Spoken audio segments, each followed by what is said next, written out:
Ora e al momento per i prossimi 6 mesi c'è anche un istituto di vigilanza privato a garantire la sicurezza a Mogliano Veneto. Il servizio che a spese del comune affianca l'attività delle forze dell'ordine è in funzione dalle 10 di sera alle 6 di mattina.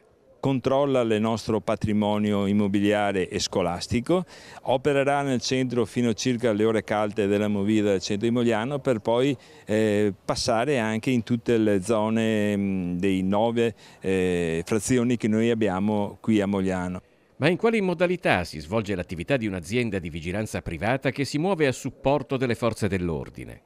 Loro devono fare un controllo accurato del territorio, segnalare le anomalie, redigere un verbale che però sarà consegnato al comandante forte della polizia locale alla mattina. Quindi non possono procedere a un fermo, per esempio. Non possono procedere al fermo, ma noi riteniamo che, come il controllo vicinato, che questi operatori di sicurezza è già un deterrente per il territorio e sicuramente è una sicurezza per il cittadino che vede una macchina con la pesante, che significa che c'è un operatore che se hai bisogno ti dà subito una mano.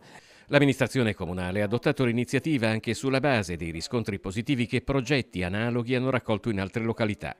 Nel mirino ci sono i furti in abitazione o in azienda e le degenerazioni della cosiddetta mala movida, anche se secondo il sindaco la situazione non desta particolari preoccupazioni. No, non è grave, però non bisogna mai mollare, bisogna sempre spingere su nuovi presidi di sicurezza come questo. Io qualche tempo fa ho firmato il protocollo d'intesa con il prefetto 1000 occhi sulla città che prevede proprio l'intervento della vigilanza privata come abbiamo fatto noi a Mogliano, questa sperimentazione di 6 mesi che sicuramente darà dei risultati importanti.